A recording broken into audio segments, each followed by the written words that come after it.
We are back, ladies and gentlemen. Welcome to another great edition of The Hit. I am Logan Graffia, and my man coming off the bench, the sixth man of The Hit, my friend from college, Johann Castro. What is up, my guy?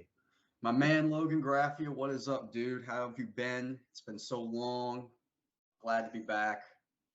Let's It's do it. been Can't it's wait. been a while. I mean, we haven't Yeah, seen each other in person in quite some time, and the last time we actually saw each other was actually after the Southeastern playoff game. I think what was it last it year? was the River Bell game last year, Yes, yes. which interestingly enough just happened Just last happened. week, right? So funny how that works out, huh? Funny how that works. And I mean, we're on the topic of Southeastern, so might as well talk about Southeastern because I mean, our school's in the playoffs, Johan. FCS playoffs. They are going to be playing Idaho, and if we looking at the bracket, don't want to look too far ahead.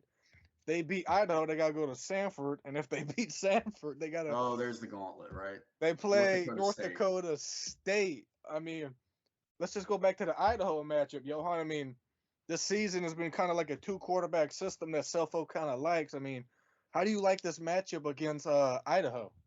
Well, it's interesting because Idaho is, if I'm not mistaken, I think this is their first year back in FCS. They were in FBS for years, and they were routinely the worst team in FBS for years. So, now they're back in FCS, and it's interesting to kind of see how this matchup's going to go. I would tend to favor Southeastern for no other reason than they're at home, and they looked impressive in almost every game this season. They did have a couple of hiccups here and there, but I think when you look at that matchup, they should be good to go in that one. I wouldn't be too concerned if I was a Southeastern fan. Moving forward, though, as you mentioned, Samford has kind of they've been a resurgent program in FCS over the last few years. And then if they get past Samford somehow, then they really get, the challenge. They get to face, the FCS equivalent of, 2010 Alabama or the 2000s USC, right? So, um, I think if you're Southeastern, you hope for the best here. Realistically, and I always take things from a realistic perspective. I don't really see uh, a title path forward. I think getting past North Dakota State is going to be too much to ask. But if they get that far, that would really, really be a bright spot for this program.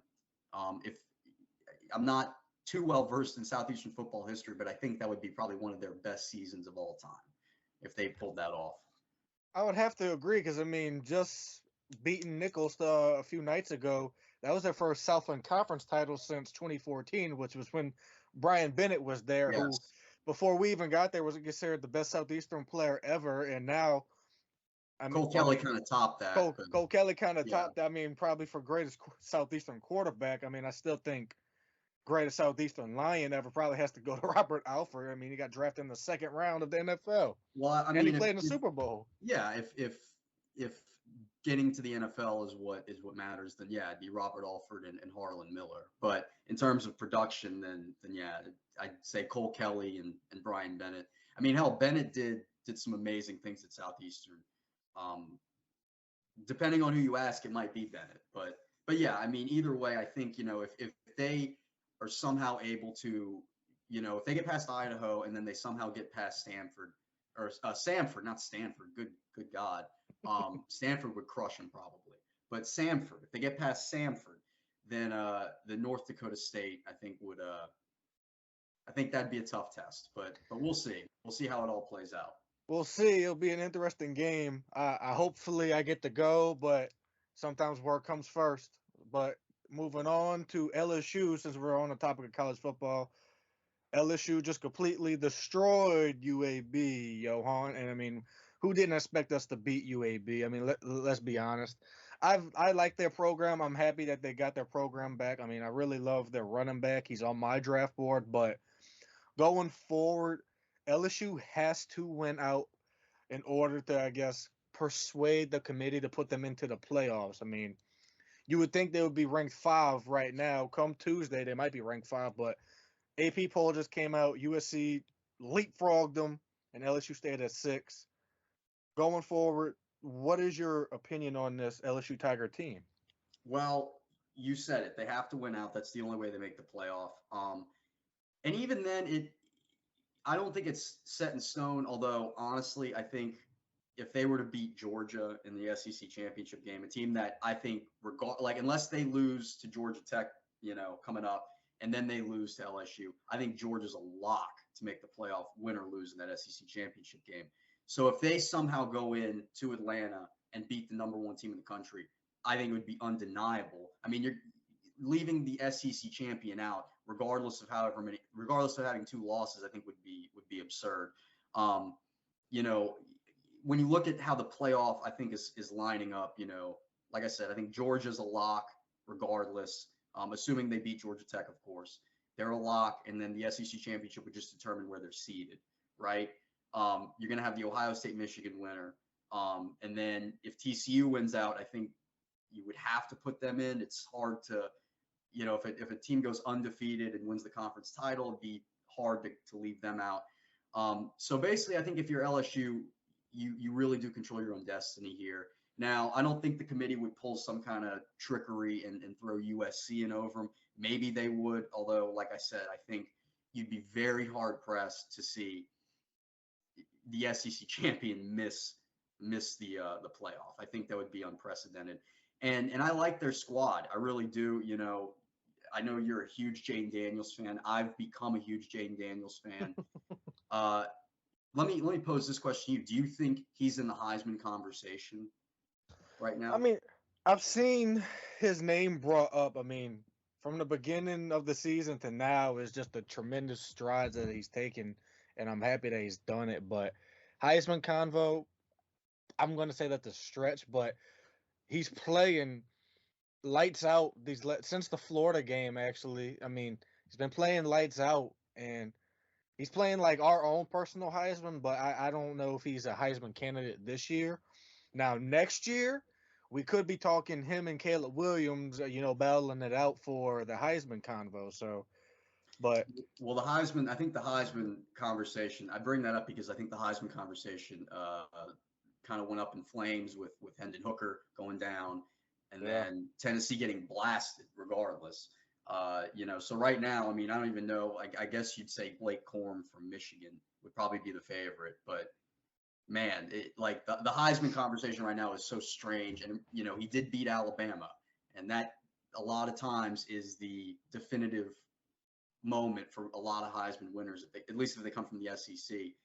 And his stats weren't great in that game, but, usually when you beat Alabama, that puts you in the conversation. But I don't know. I tell you, I look at LSU and they're such an odd team because there's games where they look like they should not win at all, right? The game against Auburn, for example, they're down by a lot early, and and Auburn's a terrible team, an awful team, and then they come back and win that game, and then in the same season they beat Nick Saban in Alabama, the reigning Heisman Trophy winner. They're just such an absurd program right now.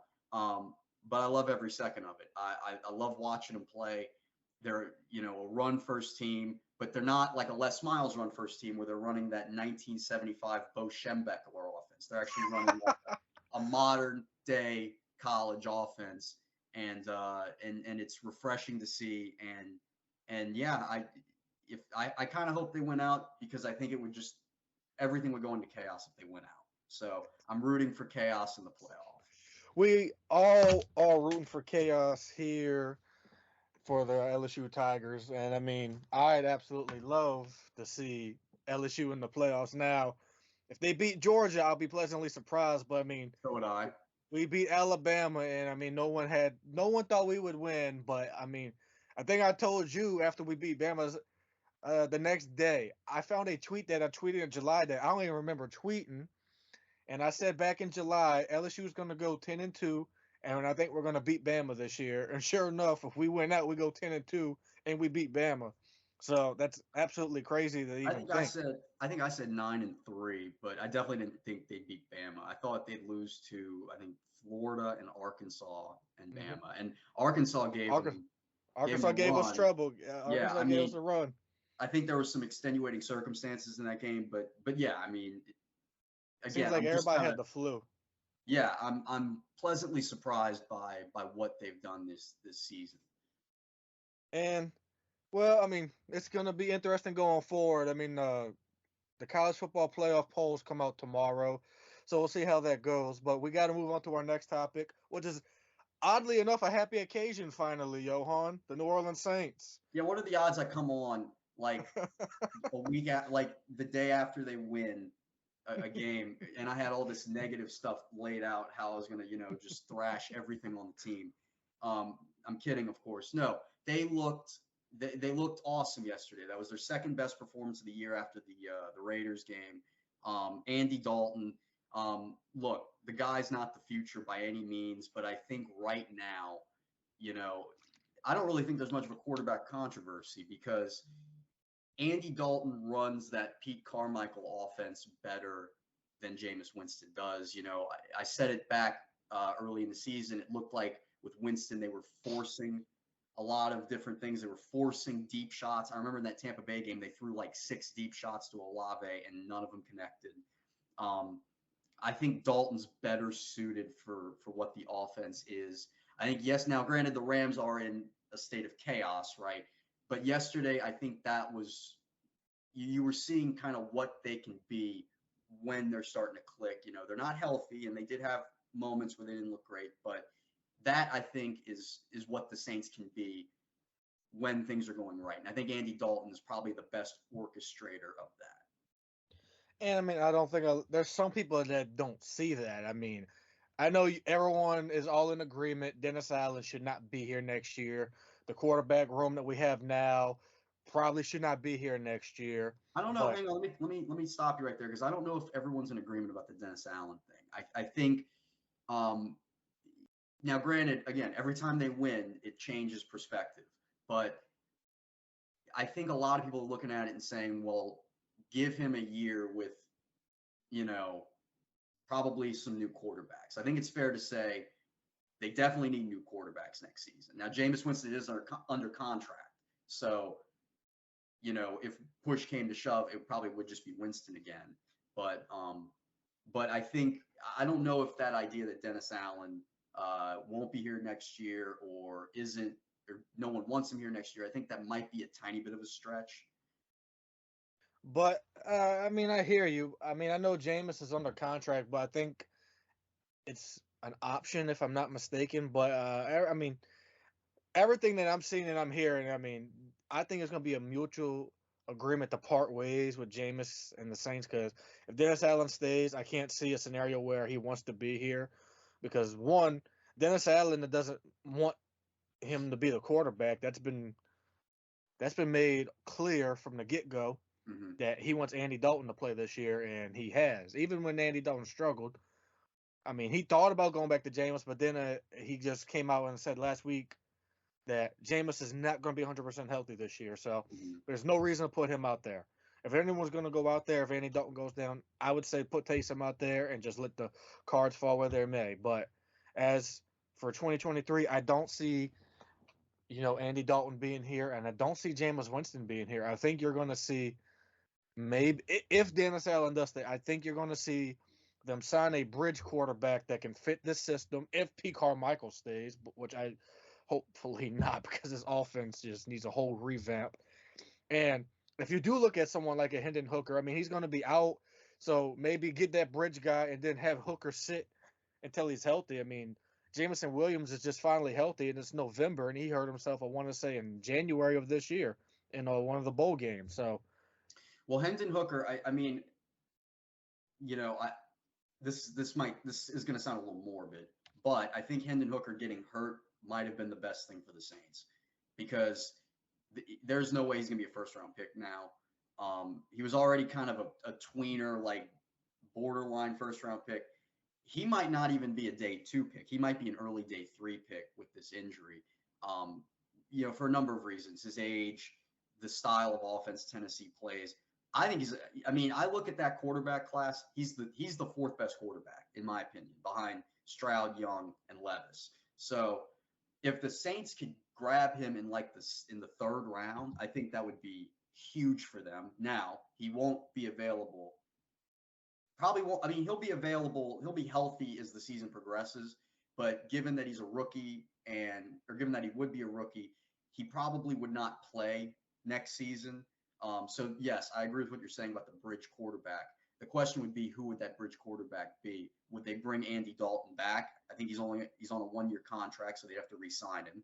But I like that idea of grabbing a bridge quarterback. I mean, there's going to be some interesting names out there that are free agents. I mean, one of note is Jimmy Garoppolo, and then you have someone like a Gardner Minshew, who he's probably won't start in Philly because, I mean, you have Jalen Hurts there, and I mean, Minshew, even when he was in Jacksonville, he didn't play bad. He just was on a bad team, and I I think the wouldn't Niners mind are going to that. keep Garoppolo. That would that would be very interesting. That would I cause mean, a they're lot. winning. They're winning They're, with him, they right? are winning. So, but I mean, going forward for this season, Johan, for the Saints, Dennis Allen reached his average win total of 4 wins. Do you think that where on the schedule do you see another win at? Because I mean, I don't know if we could put back to back games together because I haven't seen it. Well, back to back is going to be a stretch because beating the Niners is going to be. If they beat the Niners, they're going to have to play a perfect game. You know, that is the most, from a roster perspective, that's the most talented roster in the league. And then they are physical. You know, they go in there and they beat you up. And the Saints cannot afford injuries. They might get some in that game. So I think back to back is a stretch. I think I looked at a line last night. I want to say San Francisco is a 9.5-point favorite to start out, which sounds about right for that game. So back to back. That's a stretch. Where else do I see a win? They could beat Tampa. I wouldn't bet on it, but they could definitely beat Tampa. They have Atlanta and Carolina coming up at home, right? I think Carolina at least, I think, should be a win. Atlanta, of course, runs that tricky, 2014 college-based offense. It's strange. It's hard to defend, but Saints beat them once already.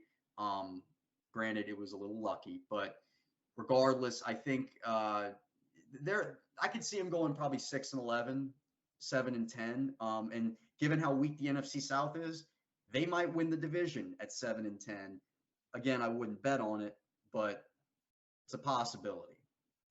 Anything is possible. I mean, I didn't think we was going to be the Los Angeles Rams, and I mean, with that, I call it a duct tape offensive line. Most people call it makeshift. I call Yes. it a duct tape offensive line because I mean, we basically just threw people out there and just tried to tape them all together. And I mean, I was worried for Andy Dalton going into that game because I'm like, you're going up against arguably the second greatest defensive player of all time in Aaron Donald. Who's going to block that guy? Josh Andrews tried, but I mean, there was times I just saw him standing there like, why even bother?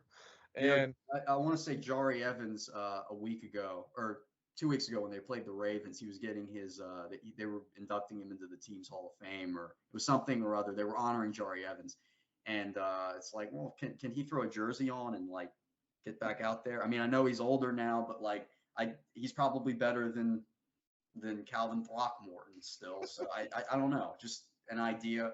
Zach Streif's the assistant offensive line coach. throw him out there. I guess, Drew Brees was in the building yesterday. Can he still throw like 15 yards down the field? Like, now, why not try?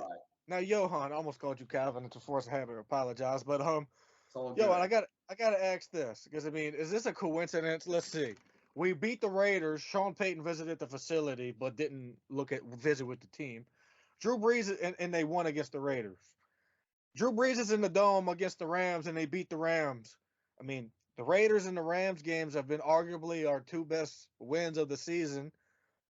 Is that a coincidence, or I mean, should they come to the facility in the dome more often? Come watch. I mean, what is it?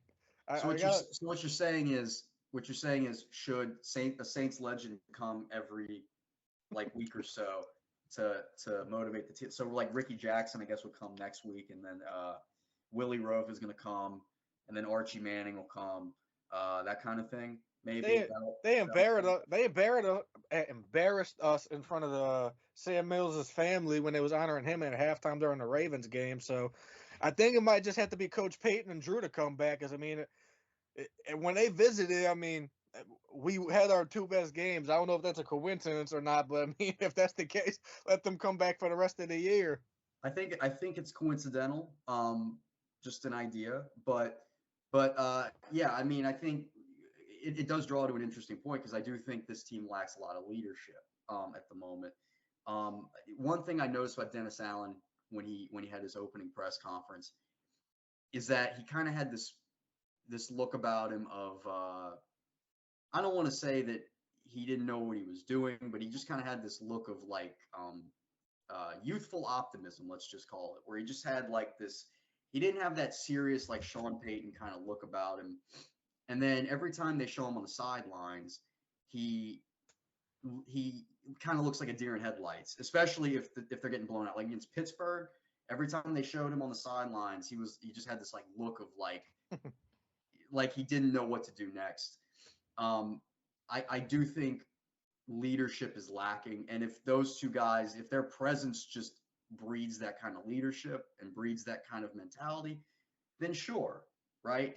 I don't know if that's the case, but I've said for years, about 5 years before he retired, I said when Drew Brees retires and Sean Payton leaves, I didn't know Sean Payton was going to leave at the time. That's just how it worked out. But I said I wouldn't be surprised if Drew Brees ends up coaching the Saints because he just has that kind of aura about him. Jonathan Vilma in commentary yesterday for that game said he's the best teammate he's ever played with, and the guy prepared like no one he's ever seen before. You know, he was at the facility. Jonathan Vilma went to the facility at 6 a.m. Drew ran into him as he was leaving, and then the next morning Drew was there at 5:30 and beat John there. So I don't know. Maybe what they need is just a change of perspective and someone who can just kind of lead the men. Look at the Colts with Jeff Saturday. Almost beat the Eagles yesterday, Right. right? So it that kind of thing does work sometimes. And I mean, that leads me to my last and final question on the Saints is if Dennis Allen is not here next year, which if you ask me, I think he should be one and done because you can see I think he lost the locker room. But if he's not here next year, who is your number one candidate for a head coach for this team next year? Well, I know you're a big fan of Eric Bieniemy. My family actually has some connections with him. My dad tutored him in college, so um, my dad's a big fan of Eric Bieniemy too. And the guy has obviously, watched over one of the most creative and fun offenses the NFL's ever seen before. My concern with him though is he doesn't call plays. And it's one of those things where does Andy Reid really run the show and he's just kind of the next guy behind him? Andy Reid does call plays for Kansas City. So is it Andy Reid's machine and not Eric Bieniemy's machine? And then also there's the question of when Andy Reid retires, does he anticipate getting that job? Quite possible. And I've heard things about him not being a great interviewer. So there's a number of different factors that play into it. You know how I feel. I think offensive coaches are the way of the future. You need to get an offensive coach.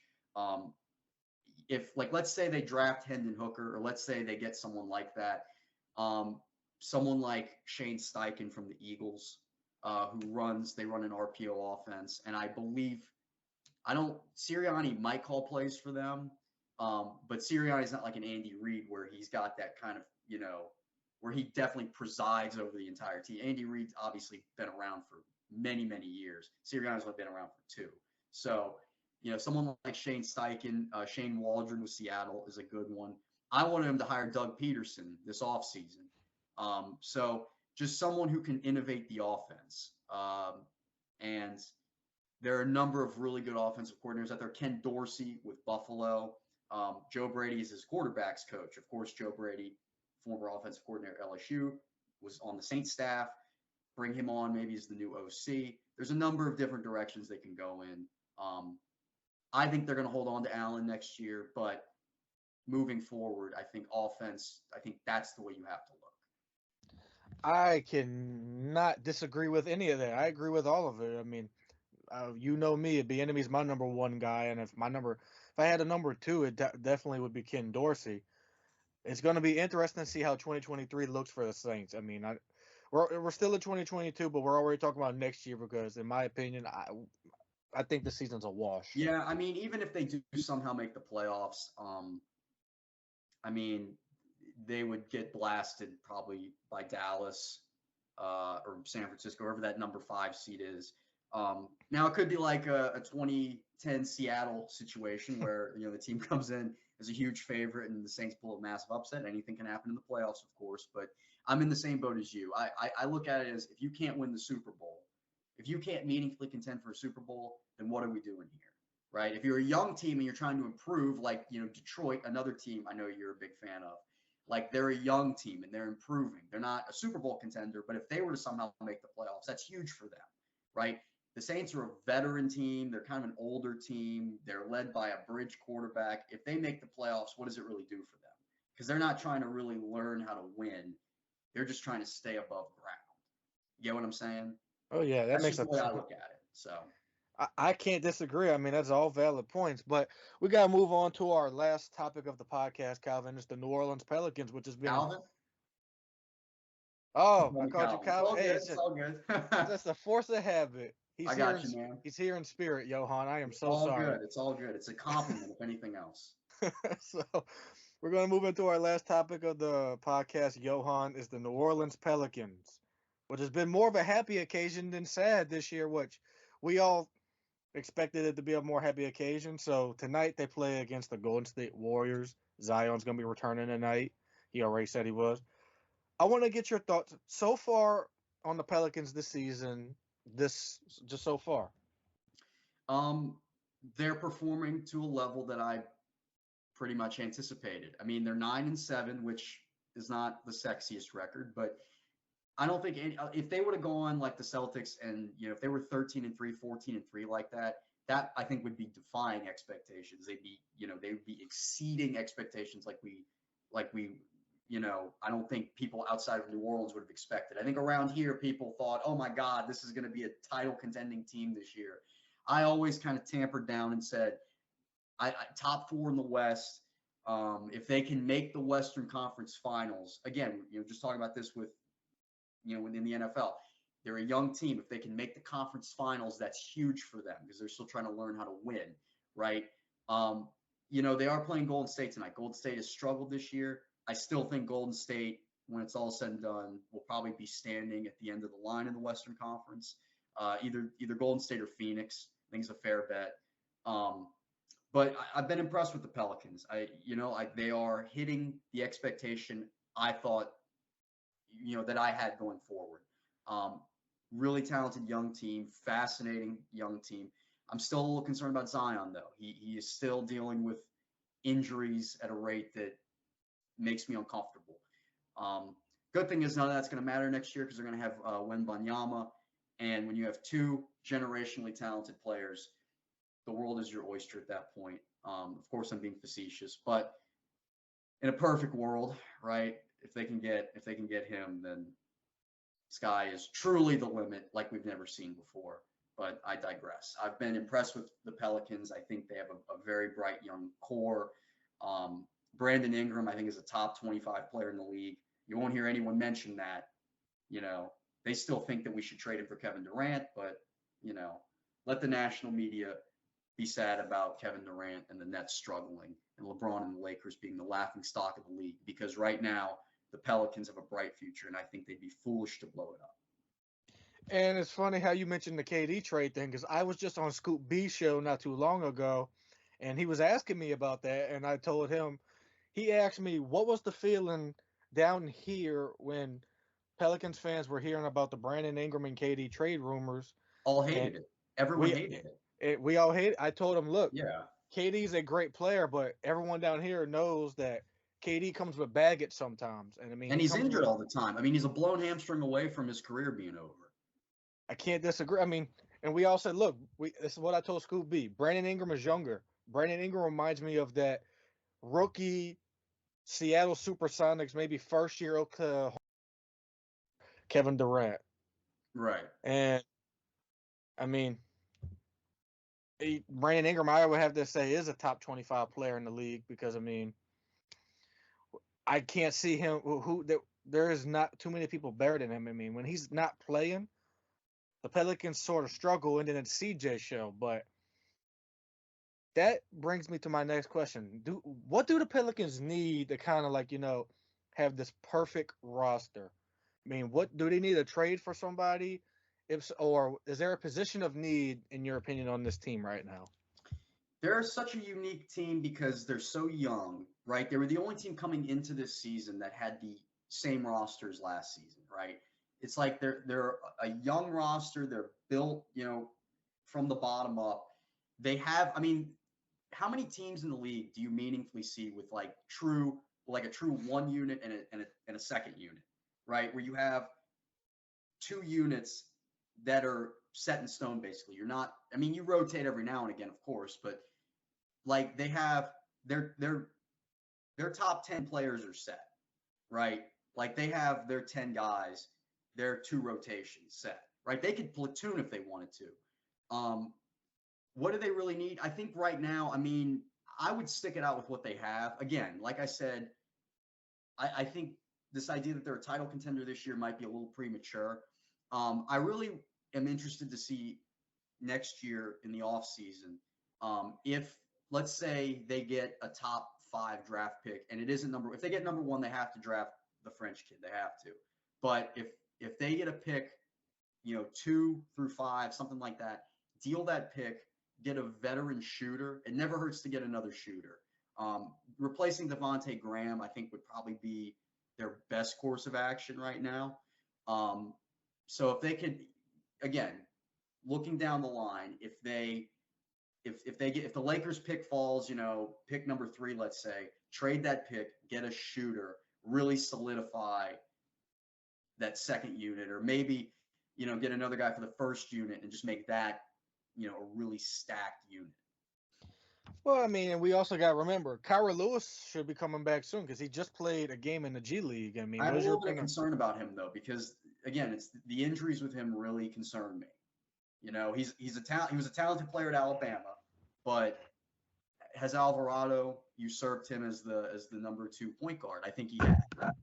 So I think he's playing for one of those spot 11 or 12 basically. I mean, it's going to be interesting because we have a good problem right now. We have a ton Yes. of talent, and it's just like, okay, what are we going to do with it? Everyone's kind of have to play, and we have a good problem. I mean, this is the first time I think we've actually had this good of a problem since the Byron Scott, Chris Paul days. If And I'm they not don't have to mistaken. pay anyone yet either. That's Yeah. what, like right now they're only paying McCollum, Zion, and Ingram. Like everyone else is on a reasonable contract. So they're in a really unique spot right now where they have a big 3 and a great team surrounding them. Usually when you have a big 3, you have to deplete other areas of the roster. I mean, look at Golden State, right? When they had Durant, their bench was very shallow. I mean, they were running out a 36-year-old Andre Iguodala because that's all they could afford. So they're in a really enviable position right now with a big 3 and a great bench and a great rotation around them. So, that's why I said if they get a high draft pick next year, trade that pick and get another veteran shooter to really solidify that, that unit. That's actually a great idea, but I Mhm. mean, it's like you said, if we get the number 1 pick, then you definitely have to get Victor Oh, Wembanyama. 100%. 1,000. Can you imagine him and Zion? I could Oh my not. God, man. I couldn't imagine. So down here, I mean, there's a word that's called ignorant, but we say ignorant down here. And let Yeah. me just say this: the Pelicans got the number 1 pick because of the Lakers. You know how much ignorant stuff would be said on social media, Johan? That would be insane. I tell you, the Nick Wrights of the world would be saying stuff like, "Oh, the Pelicans should trade that pick. They should trade it to the Nets for Durant. They should trade it to the Lakers for Anthony Davis. Something crazy like that." Oh my! It would be glorious. It would be glorious. Or Oh like man, it'd be like having Zion and Giannis, because he's like a bigger, taller, more athletic Giannis. Like, I I mean, I can compare him to Giannis. I mean, a Giannis that can shoot, but yes. I mean, if Victor Wembanyama ever adds some weight to him, he might just be dominant, just like Giannis. So we don't know. The sky is the limit. But my last question for you is: right now, November 21st, 2022. If you had to make your prediction for what seed the Pelicans would be if and when they make the playoffs in the West this year, What is it? Oh man, that's hard to do because you never, I mean, you got to consider, who's going to deal with injuries, who's going to, teams go into slumps and whatnot. And young teams, especially, if they get into a slump, it can kind of get tough to get out of it. Now, that hasn't happened to them yet. Hopefully, it doesn't happen to them. I look at it, I mean, the Warriors might be seated low. Like, they might be seated low, but I still think they're the favorite. Um, I could see them being seated between 3 and 6, the Pelicans. I think Phoenix and Memphis are going to be high. It's going to be tough to top them. You still have Dallas, who's really good.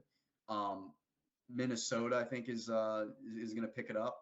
So it just depends. Utah is surprisingly really good. So yeah, I think 3 through 6, I think, is a reasonable prediction. And then, like I said, I think if they can make it to the Western Conference Finals, that'd be huge for this team. If they made it to the Western Conference Finals, I think everyone's blood pressure would be skyrocketing by that time. Because I mean, it's been a long time since we've seen the New Orleans basketball team in the Western Conference Finals, or even that close. Have they ever even been in the conference finals? Their best year that I can remember, and I'm not counting the Jazz because that was years and years ago, but the best year I can remember for this franchise was that 07-08 year where they were in the final 8, and then the Spurs beat them in that game 7. I I want remember to say they very made it to the impressively. semis. Yeah, the semis. Yeah. So I think that's the best. I don't know if we've ever made it to the Western Conference Finals. I mean, I don't think we have, but Yeah, that's the best I can remember was that semifinal run. and I mean, if we make it that far, there's people on Twitter that are saying, "Give me a Memphis New Orleans Western Conference Finals and let's just ride," because I think that would absolutely be an incredible thing to see. I mean, Ja and Zion going at it in a 7-game series in the Western Conference Finals to go to a potential finals game, that would be something to see. And And Memphis is good too, so they're going to be it's possible. and the Grizzlies are going to be without Ja for a while because they said he's going to be out for a little bit due to an injury. He's week to week, so But they win that's without him, though. They can win they do without him. win. They have a good team. Memphis does have a good team. I mean, I gotta tip my hat off to Taylor Jenkins. Everyone hated the hire, but I mean, geez, I mean, he's done a hell of a job. Yeah, 100%, man. And living in New Orleans now, obviously I've been working down here for a little while now. When the Pelicans were in the play-in last year, it was livid around the city, right?